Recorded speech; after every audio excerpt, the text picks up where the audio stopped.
39 అంటే సంతానం, 49 అంటే సంతోషం. 39 Andhra Pradesh Telangana. Hi, welcome to యోఏటీవీ. మహానగరం ముంబైలో జరిగిన 26/11 ఉగ్రదాడి కేసులో నిందితుడు తహ్వీర్ రాణాను ఎట్టకేలకు ఇండియాకు తీసుకొచ్చారు. భారత దర్యాప్తు అధికారులు అమెరికా నుండి ప్రత్యేక విమానంలో ఢిల్లీకి తరలించారు. బుధవారం సాయంత్రం అమెరికాలోని లాస్ ఏంజల్స్ నుండి గురువారం సాయంత్రం 6:30 గంటలకు ఢిల్లీ పాలం ఎయిర్పోర్ట్ లో ల్యాండ్ అయింది. విమానం నుండి బయటికి రాగానే రాణాను ఎన్ఐఏ బృందం అధికారికంగా అరెస్ట్ చేసింది. అనంతరం కట్టుదిట్టమైన భద్రత మధ్య ఢిల్లీలోని పాటియాలా హౌస్ కోర్టుకు తరలించారు. తహ్వీర్ రాణా పాకిస్తాన్కు చెందిన కెనడా భారతీయుడు. ఉగ్రవాద కార్యకలాపాల్లో పాల్గొన్నాడన్న ఆరోపణలపై 2009లో అరెస్ట్ అయ్యాడు. అమెరికా జైల్లో శిక్ష అనుభవించిన అతడిని అప్పగింత ప్రక్రియలో భాగంగా ఎట్టకేలకు భారత్కు తీసుకొచ్చారు. ప్రస్తుతం లాస్ ఏంజల్స్ జైల్లో శిక్ష అనుభవిస్తున్నాడు. అతడిని తమకు అప్పగించాలంటూ కొంతకాలంగా భారత్ పోరాడుతుంది. దీన్ని సవాల్ చేస్తూ తహ్వీర్ రాణా పలు ఫెడరల్ కోర్టులతో పాటు శాన్ ఫ్రాన్సిస్కోలోని యుఎస్ కోర్టును సైతం ఆశ్రయించారు. ఆయా న్యాయస్థానాల్లో అతడికి చుక్కెదురైంది.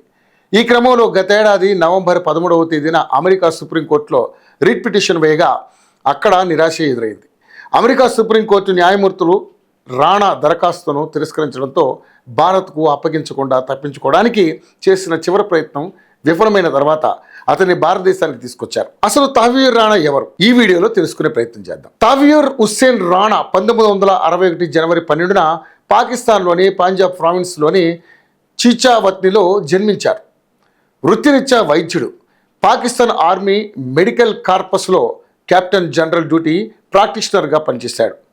అతని భార్య కూడా ఇద్దరు వైద్యులే. 1997లో కెనడాకు వలస వెళ్లారు. 2001లో కెనడియన్ పౌరసత్వం పొందారు. రాణా ప్రధానంగా చికాగోలో నివసించారు. చికాగో, న్యూయార్క్, టొరంటోలలో కార్యాలయాలతో కూడిన immigration service agency, first world immigration సర్వీస్తో సహా అనేక వ్యాపారాలు నిర్వహించారు.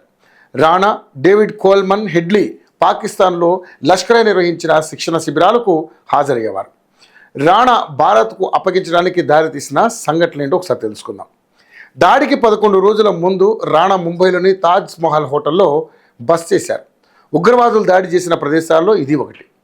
2009 అక్టోబర్ 18న మహమ్మద్ ప్రవక్త కార్టూన్లను ప్రచురించిన జైలాండ్స్ పోస్టర్ వార్తాపత్రిక కార్యాలయాలపై దాడి చేయడానికి కుట్ర పన్నారనే ఆరోపణలపై రాణా, హెడ్లీలను అరెస్ట్ చేశారు.